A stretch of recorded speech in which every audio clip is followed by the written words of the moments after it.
be published in the votes of the proceedings and in the official report. We now come to questions. Secretary of State for Defence, Virginia Crosbie. Question 1, Mr. Speaker. Minister. Thank you, Mr. Speaker, and I hope that you and all your staff had an enjoyable Christmas and New Year break. I confirm the most recent estimate shows that MOD investment supports 209,000 jobs in industries across the UK.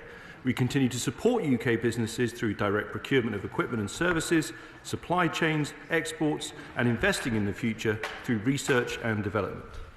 Virginia Crosbie. Flóidir Nevertheless, Happy New Year, Mr. Speaker. Can the Minister outline the level of investment to RAF Valley to date as part of the recapitalisation of the UK MOD's military flying training system and the impact this has had locally? And would the Minister accept my invitation to visit RAF Valley, the largest skilled employer on Anglesey, where he will receive a warm Welsh croeso? Well, I'm very grateful, Mr. Speaker. In my last job, she was a constant champion of nuclear. I'm glad to see she's carrying on that form of defence. I'd be delighted to accept her invitation and can confirm that, of course, in addition to RF Valley being so important in terms of military flying training, it is also important economically as the second largest employer on the island.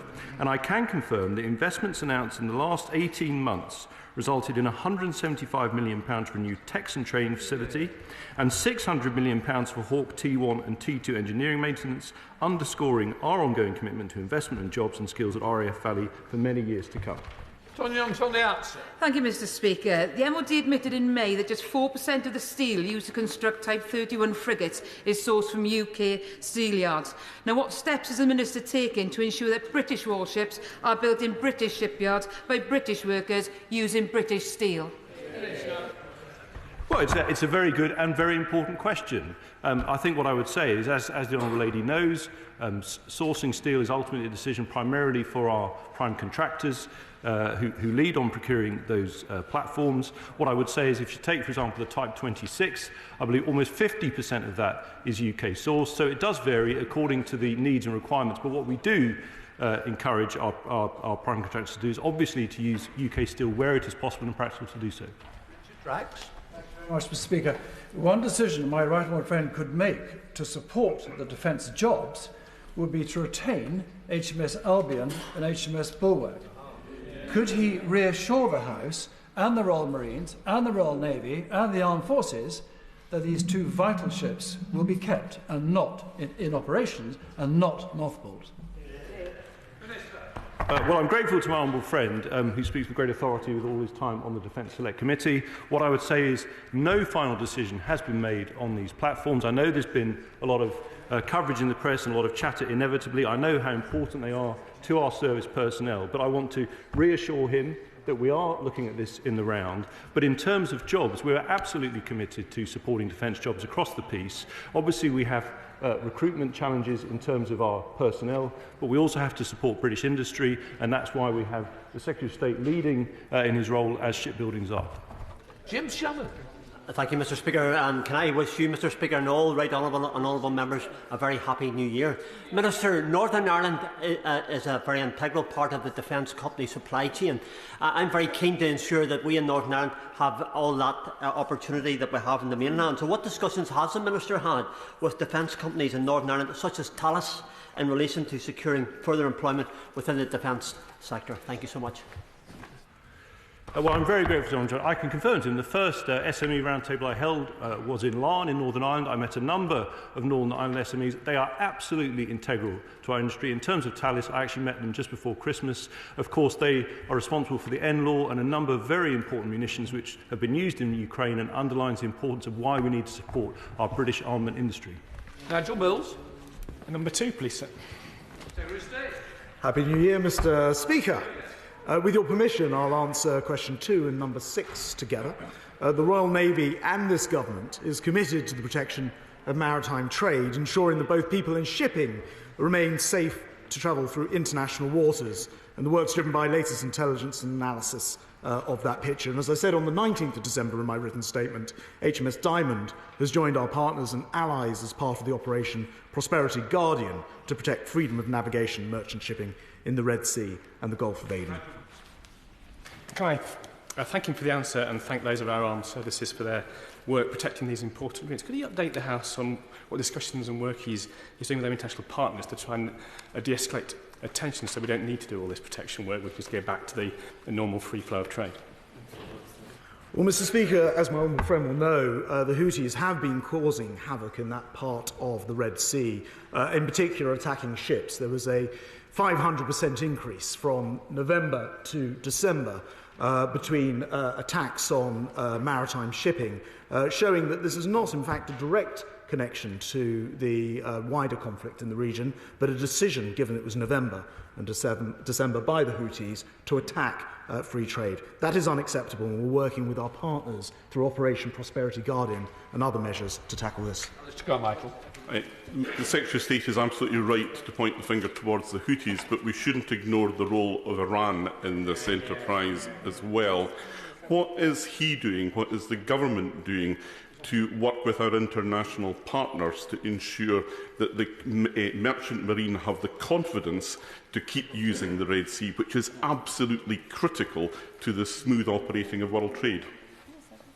Well, Mr. Speaker, we absolutely call on the Iranian-backed Houthis to immediately cease these attacks. The Houthis will bear responsibility and, I have to say, the consequences should they ignore these warnings. And he asked what more we've been doing.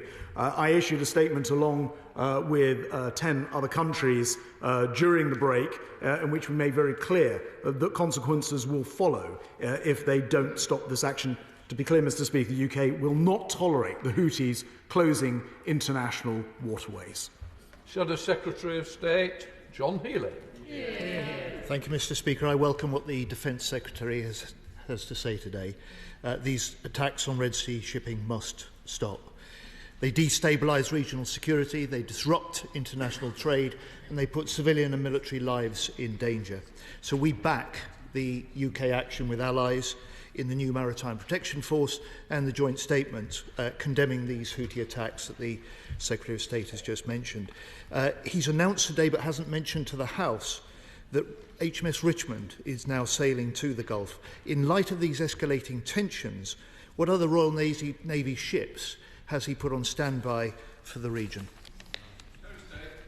Well, Mr. Speaker, the reason I didn't mention it specifically is I've already placed a WMS to the House. Richmond's actually sailing to the region because both Diamond and HMS Lancaster are already there and eventually will need to be swapped out. So it's not an escalation in terms. But I do want to repeat to the Right Honourable Gentleman, to the House and to the country, that we will not tolerate trade being impacted globally in the manner in which the Houthis are currently impacting it. It will have ramifications on everybody's bills, on the flow of free trade and goods, and it must come to a halt. We've made very clear through that joint statement that we are prepared to take action if that is what is required, and I welcome the Right Honourable Gentleman's, I think, commitment there to support us in that action. John Healey. Thank you, Mr. Speaker. When the UK took the important step of joining Operation Prosperity Guardian, he gave the House this update in a written statement. And he's done the same today alongside his comments at questions. If further action is required to deter Houthi attacks and to safeguard freedom of shipping in the Red Sea, will he undertake to provide Parliament with an oral statement? Yes, Mr. Speaker. SMT spokesperson Martin Docker to use. Thank you, Mr. Speaker, and a very happy new year to you and to the House. Now, while the Secretary of State is, of course, right to highlight the geopolitical and economic threat from the Houthi-led attacks in the Red Sea, as well, of course, the need to participate in Operation Prosperity Guardian, I wonder if you can advise the House how sustainable this and future joint operations will be when we've seen an increasing numbers of sailors leave the service and have seen the intake to replace them in the 12 months to March 2023 plunge by 22.1%. Well, Mr. Speaker, the first thing I should say is I am confident we'll be able to continue or increase our actions. It is true that we actually complete all of our operational requirements at the moment, but he is right to say there's a very tight labour market, and I think that is actually a subject for celebration, in fact, in this House, that we are seeing such low, sustained unemployment, even through some pretty turbulent times. But, of course, we'll be redoubling our efforts to ensure that all of our military services can recruit the people that they need. Any more? Question number 3, please.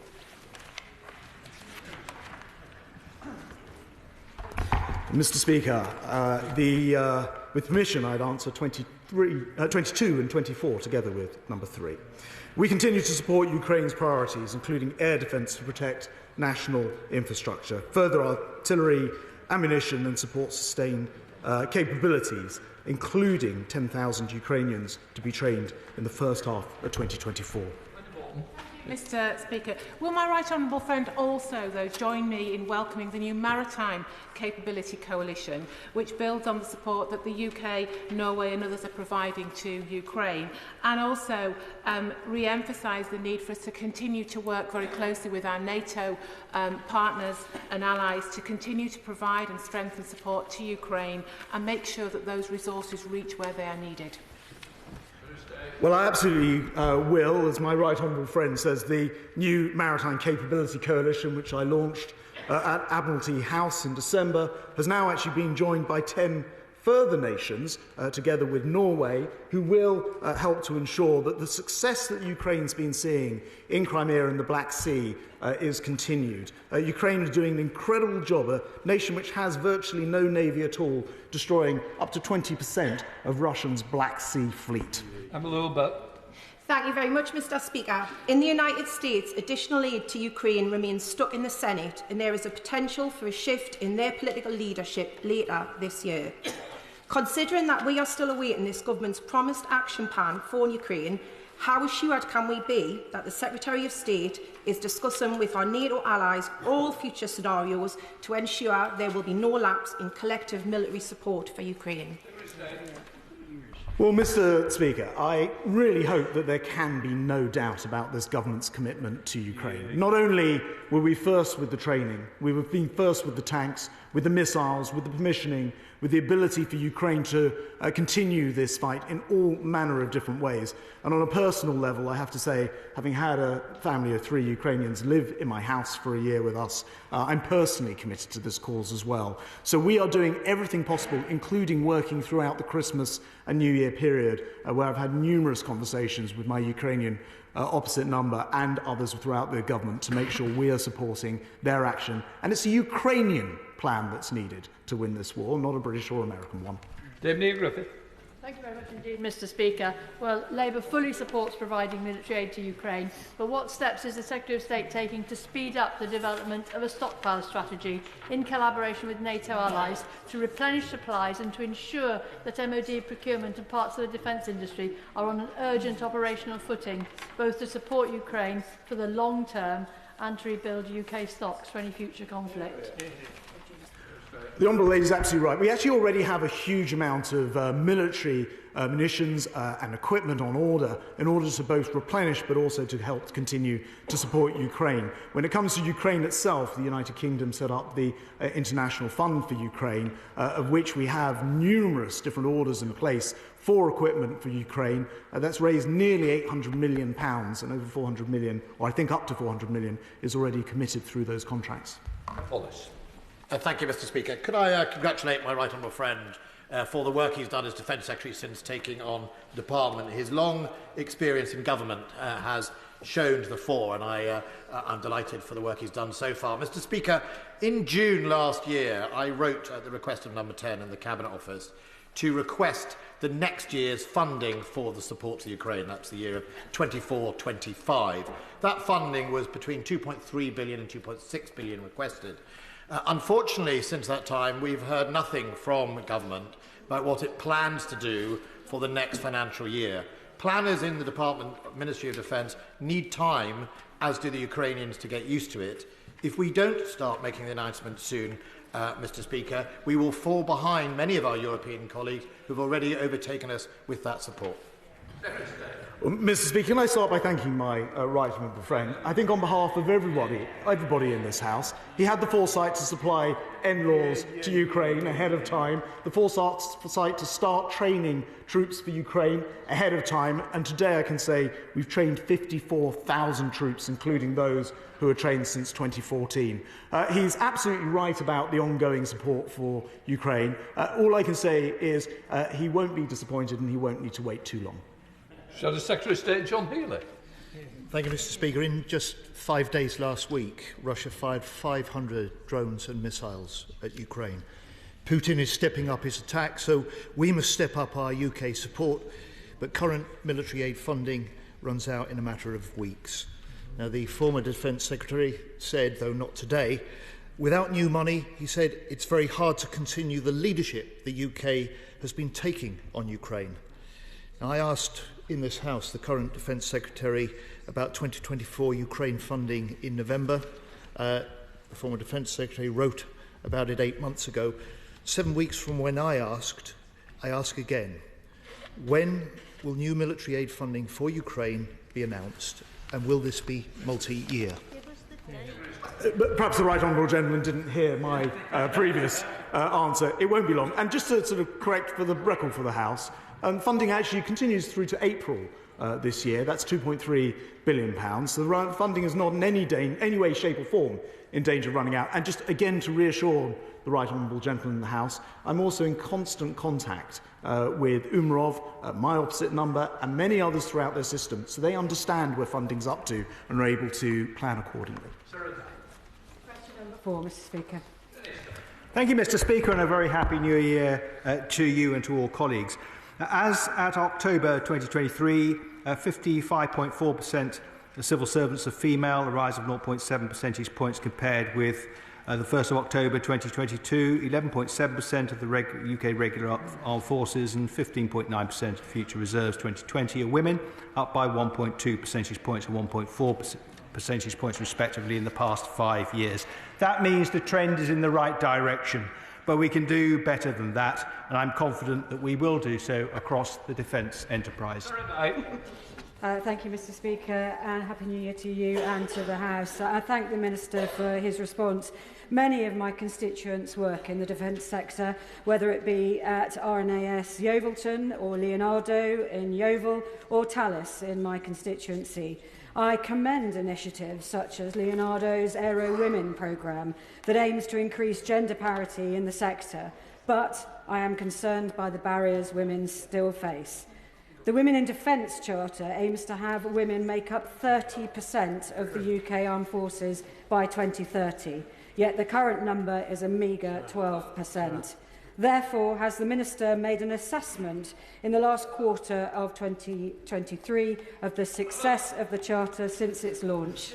Can I say, I would suggest you ought to put in for an adjournment debate, might help with the question, Minister. I'll gladly answer such a debate, Mr. Speaker. I know all of the sites that the Honourable Lady has referred to, and I do understand the issue. She will know that we are actively engaged with the Defence Suppliers Forum to increase the number of women across the defence enterprise, and the target for that is 30%. Well, Francois. Happy New Year, sir. Many women undertake critical roles in our defence industry. So for them, the policies by which we procure the equipment they build are very important. Ministers have been telling the Defence Committee since before Christmas we can expect a major announcement on reform of procurement in the new year. As we're now in January, can we have a commitment we will have that announcement by the end of this month, please? My right honourable friend has cunningly got that question in. My understanding is that it is imminent, but the question around women and procurement is well made, and he will have observed, I hope with pleasure, the work that has been done, for example, in procuring uniform that actually fits the female form, which wasn't previously the case. Beth Winter. Number 5, please, Mr. Speaker. Happy New Year, sir, and with permission I should like to answer questions 5, 15 and 16 together. In support of the Foreign Commonwealth and Development Office, the first maritime delivery of UK aid arrived in Egypt at New Year. RFA Line Bay and 4 RAF aircraft have positioned over 150 tonnes of humanitarian aid into Egypt. Distribution of the aid has been impeded by challenges around its movement into Gaza. FCDO colleagues continue to work with the UN, Israel and Egypt to allow greater volumes of aid to be delivered. Beth Winter. Y blwyddyn newydd heddychlon I bawb. On the 29th of December, an aid convoy belonging to the United Nations Relief and Works Agency was hit by Israeli gunfire, despite vehicles being identifiable with the agency's markings and after the IDF had designated it as the route from Gaza City in earlier coordination.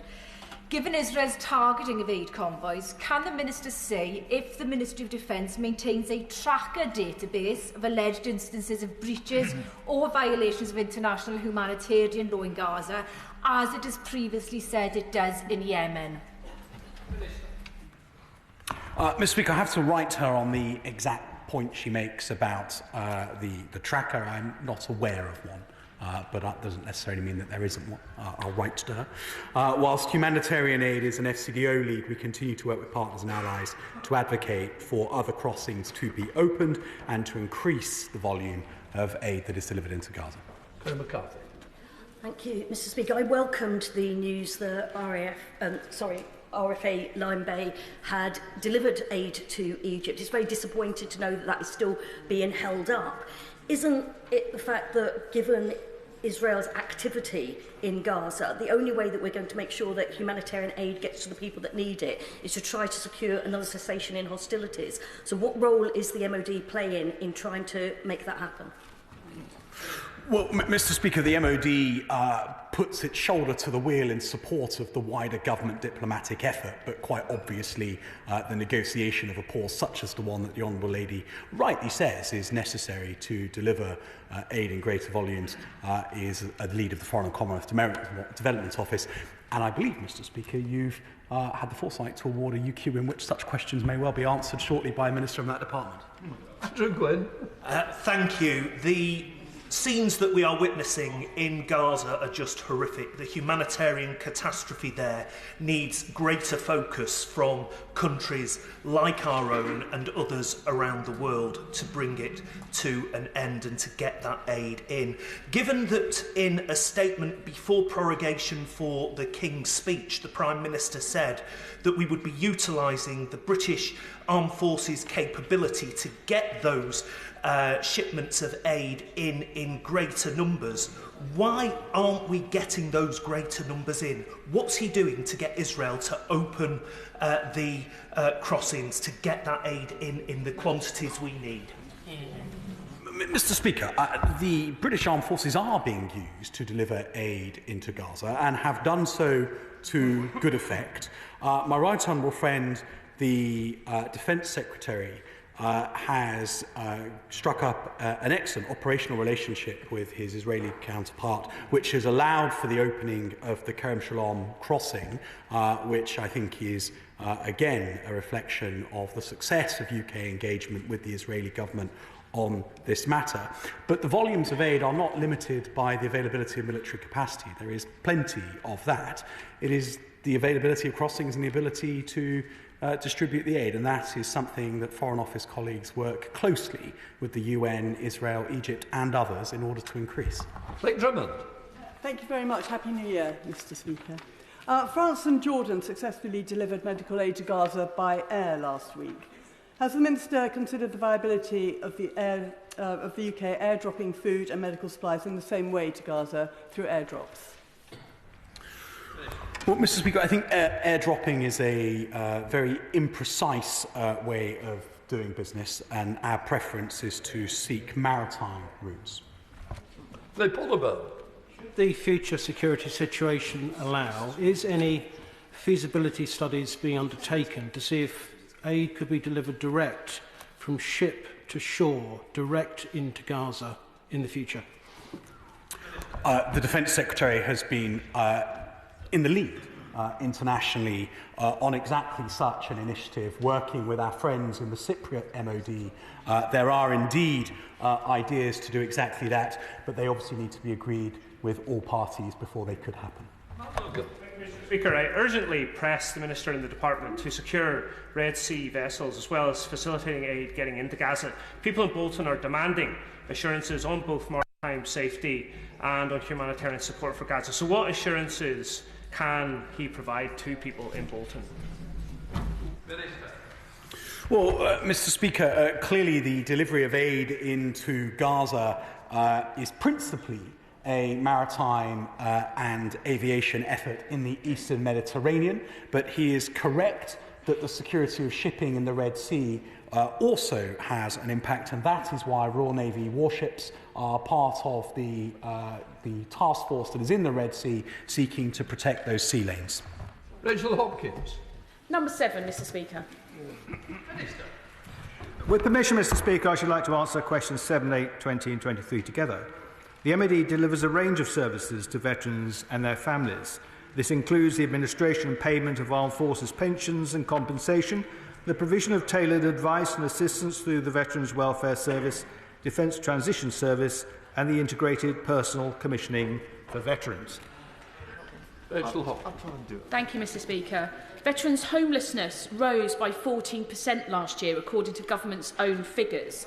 So does the Minister agree that his colleague, the Minister for Veterans Affairs, is failing to deliver on his pledge to end veteran homelessness? Well, I'm grateful to the Honourable Lady for her question. She will be aware that homelessness is not principally a function of the Ministry of Defence, but I think all of us want to make sure that veterans and their families are properly accommodated, and naturally reducing homelessness remains a government priority. Robin Miller. Thank you, Mr Speaker. 13 Veterans Advisory and Pensions Committees across the UK provide the Minister's Department with an important platform for hearing and helping veterans. Last year, with the help of my right honourable friend and right honourable and honourable members across the House, my private members' bill gave the Secretary of State greater flexibility to use this network to help more veterans in more ways. So can my right honourable friend tell the House what progress he has made with the VAPCs since it received royal assent on September the 18th? Good question. Well, Mr Speaker, can I firstly congratulate my honourable friend for his work on this bill. It should properly be called the Miller Bill. I recently met with VAPC chairs to discuss next steps, and now we will ensure that the MOD engages with representatives from VAPCs in a series of working groups following that meeting to set the direction for secondary legislation that will clarify their future role. Paul Holmes. Thank you, Mr Speaker. Happy New Year. Can the Minister give some more detail on how the Department intends to take forward the recommendations from the Veteran Welfare Services Review, and can he outline any timescales to which he is intending to work on that review?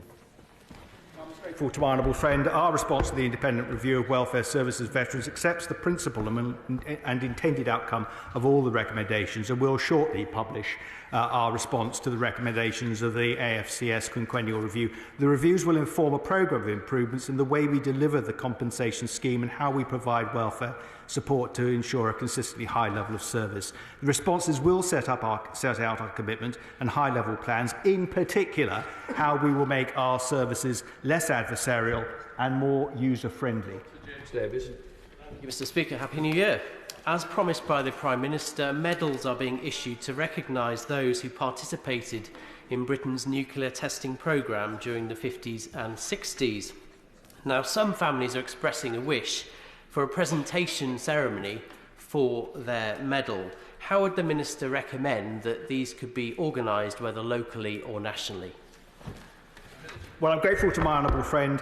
Nuclear test medals were mailed to thousands of recipients to ensure that as many as possible had received them before Remembrance Sunday, and also mindful of the advanced age of some of the recipients. And my sense is that was the right thing to do and has been appreciated by recipients. Naturally, there are opportunities. He may have opportunities that he can design himself to thank veterans if he wants to mark their contribution. And I think the lieutenantry in some counties have done so, but the imperative was to get those medals out in advance of Remembrance Sunday. Yeah. Well done. Shadow Minister Steve McCabe. Yes. Happy New Year, sir.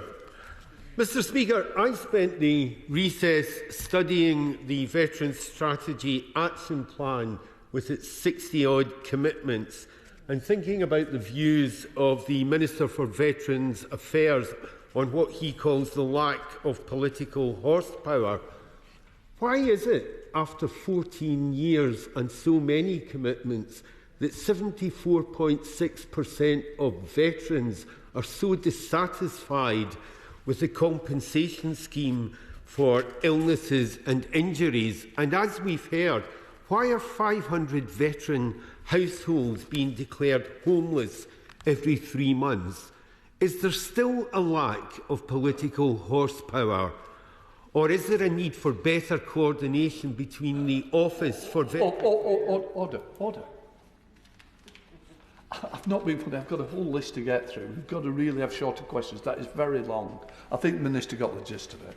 Thank you, Mr. Speaker. Yes, I got the gist.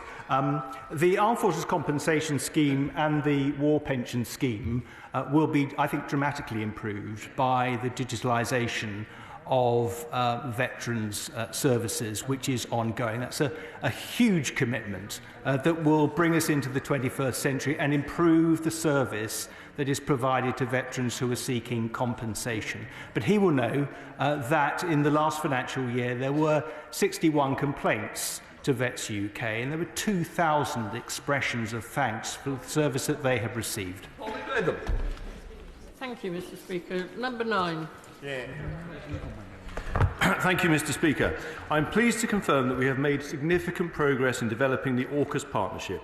The AUKUS Defence Ministerial meeting last month announced a range of trilateral activities taking forward advanced capabilities, including our Deep Space Advanced Radar DARC. Australian personnel are training in the UK and US. 4 billion of contracts have been awarded to those UK companies building SSN AUKUS. And finally, Mr. Speaker, Congress passed legislation to enable AUKUS to facilitate frictionless trade between the partners, including reform of ITAR. Happy New Year, Mr. Speaker. The Secretary of State was welcomed together with the Australian Prime Minister at Rolls-Royce Rainsway production in my constituency recently as part of the AUKUS preparations, and I'm sure they would welcome the Minister's visit if he can find time in his schedule. But 2 years ago, Rolls-Royce opened their doors to the UK's first Nuclear Skills Academy, which takes on 200 apprentices annually and trains them to become nuclear engineers. Has the Minister considered how the Government can work together with Rolls-Royce to further our nuclear skills capacity in the UK?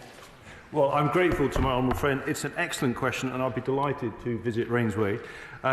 Last August, I was pleased to announce the launch of the Nuclear Skills Task Force, jointly with my colleague, the Minister for Nuclear, the Honourable Member for West Aberdeenshire and Kincardineshire. The task force will drive activity through a coherent action plan, bringing together government, academia and employers, crucially from across both civil and defence, Mr. Speaker, nuclear sectors, and including Rolls-Royce. It will build on the existing work to address the skills challenge across the nuclear sector and will directly bolster our ability to deliver on our commitments made under the AUKUS Defence Partnership.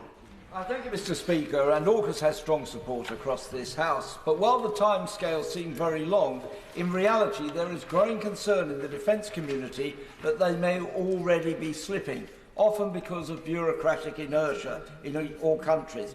What is being done to keep this vital project on track? How often is he having meetings with his officials to monitor and chase progress? Well, I'm very grateful to the Honourable Gentleman. I'm not aware of any slippage. We meet frequently and discuss it. It's an incredibly important matter, and I'm pleased to hear his confidence that it has cross-party support. It's generating huge numbers of jobs for the future. I think an additional 1,700 will be created in Rainsway in order to build the reactors for both UK and Australia. It's an incredibly exciting project, and we are 100% committed to it. Shannon, Minister Murray. Thank you, Mr. Speaker. AUKUS Pillar 1 and Pillar 2 has Labour's full backing, just to clarify and make that very clear. We're concerned about whether the government's current focus on implementing AUKUS is sufficient and want more UK leadership for this national endeavour. The latest list of ministerial responsibilities from October 2023 doesn't even mention AUKUS or Australia, though it does mention the USA. Ministers have agreed that Pillar 1 should only have a part-time official responsible for its implementation. So if it isn't even in his job description and his officials are working on it part-time, how can we take him seriously when he says it's important? Well, I think the way we take it seriously on our side, Mr. Speaker, is not by judging the number of officials or what we're doing in that regard. It's what we're actually delivering in the real world in terms of military capability and for British industry. And I've just said, in the US, reform of ITAR, thousands of jobs across the UK, boosting our Indo-Pacific capability. This is an extremely important project. We are making huge progress, and we are very proud on this side of the partnership. Mary Kelly Ford. Question number 10, Mr. Speaker. Thank you, Mr. Speaker. Defence has introduced a range of measures to support armed forces personnel, including capping subsidised accommodation charges to 1%, freezing daily food charges, increasing travelling allowances by 7%, providing wraparound childcare to families, and increasing the continuity of education allowance rates from August 2023, and implementing the biggest uplift in service pay in 21 years, including 9.7% for the most junior ranks. Thank you, Mr. Speaker. The Government claims that service personnel are not financially burdened by domestic assignments, but a constituent of mine and a serving officer of the Armed Forces finds himself thousands of pounds out of pocket, while others report turning to food banks to survive. So what discussions is the Minister having with Cabinet colleagues to expand measures and to address the costs incurred as a result of serving this country during the cost of living crisis? Well, the cost of living crisis has affected all of our constituents, has it not? And COVID has made life difficult for everybody. But I would say that we have recognised, as far as we can in defence, the pressures that bear, particularly on the lowest paid, and that's why we have accepted the 9.7% uplift in pay, which I think is unique across the public sector for the last year, accepting in full the Armed Forces Pay Review Body's recommendations. Indeed, Mr. Speaker. I congratulate the Minister on the excellent work that he's done to support our armed forces in terms of their cost of living. Can I just ask for him to be especially aware of the burden that falls on members of our special forces and the additional burdens that they bear within families as well as it were, in the field, and whether he can think of that when he thinks further about ways in which to ameliorate and support their living circumstances? Well, I understand my right honourable friend's interest in this matter, and he can be sure that special forces, though we never talk about them, are always at the forefront of our mind. Richard Ford. Number 11, please, Mr. Speaker. The honourable gentleman to the Secretary of State's answer to the former and shadow Secretary of State's earlier. What? In 2022, the then Prime Minister Boris Johnson announced what military aid the UK would make available to Ukraine through to April 2023. In September 2022, the subsequent Prime Minister, the Right Honourable Member for South West Norfolk, announced what military aid she would make available to Ukraine through to April 2024. That was a full 15 months ago. Why has there not been an announcement yet on funding for Ukraine for the rest of 2024 and beyond? Mr. Speaker, in the interests of brevity, I refer him to the answers given to the former and shadow Secretary of State's earlier. James Wilde. Mr. Speaker, can I welcome the successful conclusion of training of the first cohort of Ukrainian pilots by the RAF, and as they move to learn to fly F-16s, can my right friends commit that in the next financial year we'll continue working with our allies to give Ukraine the pilots and the planes they need to defend themselves? Mr. Speaker, absolutely. Any pilot training pipeline has a foundational level of flying training that we are able to deliver. Similarly, English is the international language of aviation. We're able to do language training as well. Very obviously, the more aircraft-specific training has to be delivered by F-16 nations, but we're proudly part of that F-16 coalition. Question number 12, please, Mr. Speaker, sir. Mr. Speaker, we provided intelligence, surveillance and reconnaissance to help anticipate any further attacks and also to assist with hostage recovery.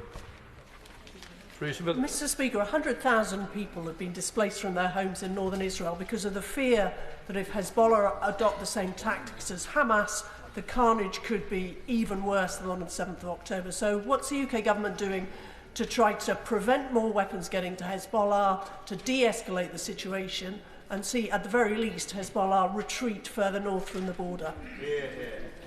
Well, I thank my right honourable friend. We are working alongside our P3 partners to de-escalate tensions on the Blue Line and reduce that risk of escalation.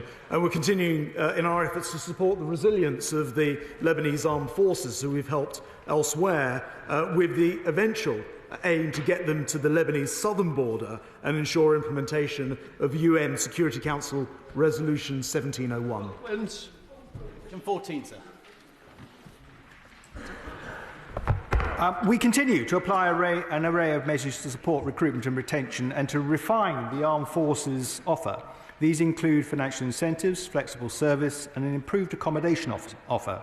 The Haythornthwaite Review has a key part to play, and teams have been stood up across Defence to implement all 67 recommendations, working to establish a reward and incentive architecture that will attract and retain skills. Colchester is the proud home of 16th Air Assault Brigade, the Army's Rapid Reaction Force. My right honourable friend knows Colchester well, but could I ask him what steps he's taking to promote recruitment into the Parachute Regiment based at Merville Barracks in Colchester, one of the UK's newest and most vibrant cities, where they will be embraced by our local community? Well, he and I both have an affection for the city of Colchester. The regiment continues to meet its operational requirements. There is currently an internal transfer bounty scheme which offers a Haythornthwaite compliant £7,500 to infantry private soldiers on successful transfer to the Parachute Regiment. That supports the Army move towards its future soldier structure and will certainly be of assistance to the regiment. Thank you, Mr. Speaker. Despite what the answer gave to the Honourable Member for Colchester, the fact remains, doesn't it, Minister, that the issue around retention and recruitment to the armed forces is becoming a serious crisis. Could you tell us what the current difference between intake and outflow is for the three services? I'm more than happy to write to the right honourable gentleman with the detailed breakdown per service and broken down into regulars and reserves. He's right to point out that right across the Western world there is a crisis in recruitment and retention into our armed forces. But I hope in the measures I described in answer to earlier questions, I gave him an indication of how we're trying to address it, not least by increasing the pay to members of our armed forces, especially the most junior. Jimmy Stone?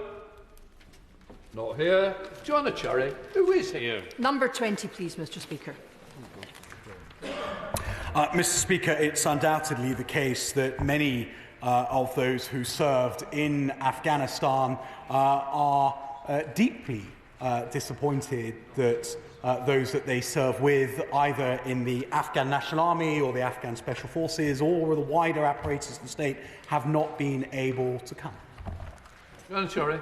I thank the Minister for his answer. A constituent who served in Afghanistan told me recently that current and retired members of our armed forces face considerable torment when they see their former Afghan colleagues left high and dry by the British government. So my question is, what active steps is he taking to provide support to our service personnel in this situation? And what steps is he taking to reunite the small but fortunate band of Afghan veterans who actually make it to the UK, to reunite them with their British service colleagues? Mr. Speaker, within the serving cohort, such is the turnover of staffing within the armed forces, very few will have now had direct operational experience alongside either the Afghan armed forces or even the patrol interpreters and others who are eligible for it. But she's right that there will be some element of the serving force who are deeply invested in this, and obviously the chain of command is there to support them and to answer their questions. Within the veterans community, Mr. Speaker, the sentiment is very strongly held. The reality is that there have to be limits on the UK scheme, as there does for those of other countries as well. No country has made an open offer to those who served in the Afghan security forces. All countries' offers are focused on those who work directly with that country. Clearly, it's a matter for debate as to what that direct service looks like, and I suspect there might be a question on that coming. Surely special consideration must be given to those members of the Afghan Special Forces who, even if they did not work directly for us, worked extremely closely with us. Can the Minister tell the House how many, or in fact how few, members specifically of the Triples and the Special Forces are under constant threat for their lives and ought to be rescued? Well, Mr. Speaker, the number that is circulated is that it's around 400 to 500, but that is not a number that the UK government can necessarily verify because we don't have the employment records of those units. We go to Topical Questions, Dalton. Question 2, Mr. Speaker. Mr. Speaker, as we enter 2024, I wanted to take a moment to pay tribute and thank our armed forces for all the extraordinary work they've done during 2023, and I know that the whole House will join me when I say that. Sadly, 2024 is likely to be just as busy, and we've already discussed the intolerable situation of the Houthis closing international waterways, and we call for the Iranian-backed Houthis to immediately cease these attacks. The Houthis will bear responsibility of the consequences should they ignore these warnings. Ashley Dalton. Thank you, Mr. Speaker, and Happy New Year to you and the whole House. Two West Lancashire men, Robert Hanson and Arthur Pym, served in the RAF's Photographic Reconnaissance Unit during World War II. Taking millions of photos over enemy lines, their efforts helped the Allies defeat the Nazis. There remains no national monument to the PRU. I'm backing one. Is the government? I'm very grateful for the Honourable Lady raising the subject, and I'll certainly be happy to arrange for her to meet with the Minister to discuss it further. Ukrainians have just seen in a second new year under some of the heaviest aerial bombardments since Russia's illegal war began. So would my right honourable friend please update the House on what steps he's taking to ensure Ukraine has modern aerial defence systems to protect innocent Ukrainians from these murderous, appalling airstrikes? My honourable friend's absolutely right about this ongoing illegal war run by Putin. We immediately responded to those attacks we saw over the new year by bringing forward the gifting of 200 further air defence missiles, and I mentioned already the International Fund for Ukraine, helping to provide, amongst other things, air defence. Minister Luke Pollard. Thank you, Mr. Speaker. The Minister has today confirmed that HMS Albion and HMS Bulwark, based in Devonport, that I'm proud to represent, are still at risk of being mothballed. He said no final decisions have been made, so the risk to these ships is real. When will a decision be made? Will these ships be cut, or will they be tied up alongside, flying the white ensign, but never really putting to sea? Well, Mr. Speaker, of course, anyone who is serious about defence budget has to make the decision about whether to put into maintenance ships which have already served twice their actual intended lives, 18 years times 2 and more, and would come out of that maintenance after brand new ships were actually already at sea. So there is obviously a decision for the Royal Navy to make on that. I should remind the House there are 8 Type 26 and 5 Type 31s under construction or under contract. Thank you, Mr. Speaker. We face a complex range of security threats and challenges in our rapidly changing world. Cyber attacks are increasingly common, and nations across the world prepare to become combat ready for space warfare. What assessment has the Minister's Department made about supporting defence jobs assisting the UK's efforts against cyber and space warfare? Well, I'm grateful to my honourable friend who asked a second excellent question. Given the growing importance of the cyber and space domains on the workforce, I can confirm on cyber, the 2022 National Cyber Strategy highlights government's commitment to growing the UK cyber ecosystem, and new cyber career structures are being developed across defence with new ways of training, upskilling and rewarding our people. Whilst on space, we have created a space academy for government, industry and academia, and are supporting cross-government work to develop a space workforce action plan for 2024. Thank you, Mr. Speaker. The scandal of nuclear weapons infrastructure, which is a dangerous disaster and a budget nightmare of hard-to-believe and highly classified proportions. Does Ministers recognise any semblance of truth in Dominic Cummings' statement regarding the Coolport naval facility and the nuclear deterrent black hole? Well, as with our previous exchange, and I respect his position, nevertheless, we don't comment on speculation. What I can say, of course, nuclear infrastructure is an incredibly important subject. It's incredibly important to the future of our deterrent. HMNB Clyde has developed an established management plan with a 40-year horizon that provides a strategic vision for the future that is clear, simple and endures. And we have a £1.4 billion programme for Faslane and Coalport nuclear facilities and nuclear infrastructure. Thank you, Mr. Speaker. Last month's treaty with Japan and Italy brought the global air combat programme Team Tempest a step closer to reality, and followed news that BAE Systems are to hire 2,700 graduates and apprentices this year, including over 500 Lancashire-based roles across the Air Division. What estimate does my right honourable friend make of the defence sector's impact on the economy, job prospects and opportunities for young people in places like Fylde and indeed Chorley? Very good question. Well, it's a very... I am very grateful, my friend. It's brilliant news, and we're delighted that we signed the treaty with Japan and Italy last month, Mr. Speaker. Of course, he asked about the impact. It's fair to say it will have a particular impact on his constituency, given it houses the Wharton site where we have our Factory of the Future for GCAP. I can confirm that a 2021 report by PwC estimated that the programme would contribute £26 billion to the UK economy, sir, and support on average between 2021 and 2050 and an average 21,000 jobs per year, many of which will be in Lancashire, Mr. Speaker, and particularly in my honourable friend's constituency. Kevin Jones. Thank you. I don't know whether the Minister has seen Mark Nichol, the Defence Editor of the Daily Mail's article this morning about Armed Forces personnel and the lack of transparency around pinch points in the workforce. These used to be regularly produced.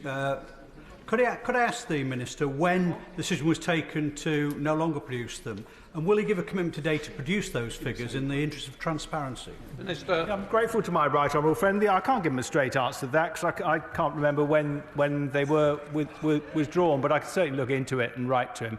On pinch points, he'll be aware that through Haythorne-Thwaite type processes we are incentivising people to join parts of defence which are underpopulated at the moment. For example, chefs and My honourable friend has already acknowledged the importance of women in the armed forces.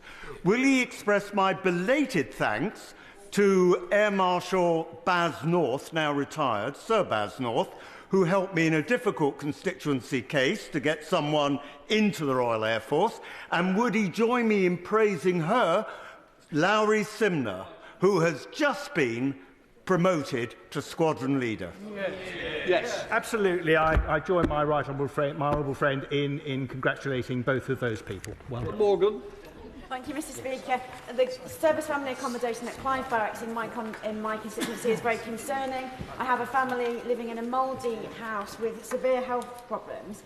The DIO doesn't want to spend the money on fixing those problems. It wants to move them into a different house for the second time in 2 years. So can I ask the Minister what commitment he's got to upgrading and maintaining the housing stock, particularly in sites like Clive Barracks that are earmarked for closure? Minister.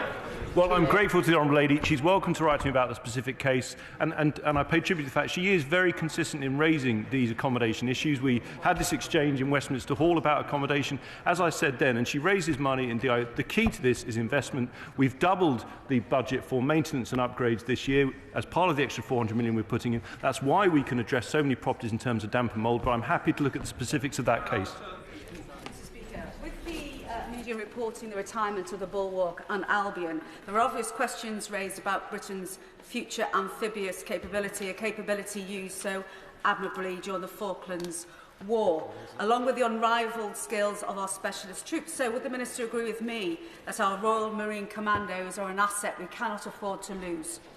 Well, I absolutely agree with my honourable friend. I just wanted to correct a point I made earlier when I was talking about the frigates, and I think the honourable gentleman was talking about the LPDs, of which no decision has been made. As my honourable friend mentions, the Royal Commando, the Royal Marines are absolutely essential. I've asked the First Sea Lord to provide a plan for how their excellent work is taken forward.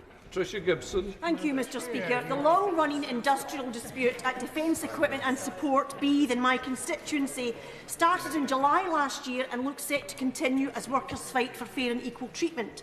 Will the Secretary of State personally intervene to break the stalemate, end this dispute once and for all, and provide equality for all workers at the Beith site, given the important work undertaken at this facility, not least in ensuring vital equipment is dispatched to Ukraine? Minister. Well, I'm grateful to the honourable lady. I know how important this is to her. Differing rates are paid for workers with different skills and qualifications, which is normal practice in both the public and private sector. I understand a generous pay offer remains on the table, which would significantly improve the pay of the workers in dispute. This is beyond the recent 2023 pay award, which has already significantly uplifted base pay for these specific workers, alongside over £4,000 in bonuses. It is disappointing GMB members have voted to continue industrial action. However, DNS officials continue to be open to talks on a constructive basis with the Mr Speaker, the pursuit of exquisite exclusivity in defence procurement is to be lauded. But could the Minister please confirm that his department is also focused on procuring those logistic platforms that we need to sustain them, and also whether it's time perhaps for a dock audit to be dealt and look into this key capability gap? Minister. Well, my honourable friend makes an excellent point. Of course, he speaks with great experience. The whole point of acquisition reform that we've been stressing is that instead of seeking exquisite platforms coming forward, is to go for 80%, get them into service faster, and then have spiral development. We think that's the future of procurement. Thank you very much, Mr Speaker. Our nuclear veterans waited 70 years for recognition and are waiting even longer for justice. During a debate last year, the Minister promised in the days ahead to examine 150 documents relating to blood and urine tests held by the Atomic Weapons Establishment. What did his examination find? Well, I'm grateful to the honourable lady. That is certainly my intention. I haven't seen them yet, but I certainly intend to. She will have seen the list of 150. I think she'll be disappointed when she sees the documents about the contents of those documents, because I think very few of them are actually going to give you any information that's going to take us any further forward. But I committed to reading them, and I will certainly do so in the very near future. Ministers know that Sir John Moore Barracks in my constituency is due for disposal in 2026 as part of Future Soldier, which will bring Phase 1 capability on the Purbright site and right now put 900 houses in its place. Will a minister meet with me to be sure that the current ministerial team is right behind this move, and if so, that we have an intelligent master plan that doesn't just help Winchester City Council meet its housing targets? I'd be more than happy to meet with my honourable friend. Thompson. The 2023 Armed Forces Satisfaction Survey confirmed that half of personnel don't believe their family benefit from being a service family. Impact on service life on family and personal life remains a top factor in intentions to leave. So what does the Secretary of State propose to do to listen to forces families and implement policies to make a difference? It's very important that our armed services personnel feel that they not only are just honoured when they go to war, but also are comfortable at home. One of the big things that I'm doing is pressing forward on the review of armed service accommodation, including £400 million to improve that accommodation, which will make their lives better at home. Sir Julian Lewis. Mr Speaker, a short-sighted, militarily illiterate manoeuvre totally at odds with strategic reality was how the Defence Committee described in February 2018 the proposal to retire HMS Albion and HMS Bulwark ahead of their anticipated lifetime dates of 2033 and 2034. May I advise and warn the Defence Secretary not to be blindsided by those people who are raising this again after a change of Secretary of State for Defence. I would, of course, point out that they'd be 5 years older, but once again stress to the House that no decision has been made on the LPDs. Jarvis. Thank you, Mr Speaker. Let me take the Minister back to the triples. There's been some debate about the extent to which the triples were paid directly by UK forces. I know that that was the case. Does the Minister accept that? And if he does he not think that they should be looked at under Category 2 rather than Category 4 of the Arab scheme? Minister. Well, Mr Speaker, there is a difference of opinion between the advice I received from officials and the position that the Honourable Gentleman sets out. I think it would be good to bring the Honourable Gentleman in to meet with those officials and have the discussion and reach some truth. Rivals. Will the Ukraine Action Plan 2023 ever be published? And better still, will there be a Ukraine Action Plan 2024? And when will that be published? Mr Speaker, we work hand in glove with the Ukrainian government to make sure that the action plan is one that can win this war. And we've seen huge progress, in particular in Crimea and the Black Sea, and we look forward across this House to further progress in 24 for our brave Ukrainian friends. Mr Speaker, given that homelessness amongst veterans has gone up by 14% and it's a cross-departmental issue, what more are the ministers doing to ensure that all our veterans are housed? Minister. Well, as I said in answer to a previous question, homelessness remains a government priority, whether you're a veteran or not a veteran. In general, the experience of our veterans when they return to civilian life is a positive one, and I think we should celebrate that. Dave Dugan. Mr Speaker, Clyde-built HMS Argyll is the oldest escort in the fleet. She's currently in refit in Devonport, has been since August 22. Can the MINDP advise when will she be recommissioned, recrewed and back in service? Minister. I'll have to write to him on that one. We now come to the urgent question. For those who wish to leave, please do so quietly.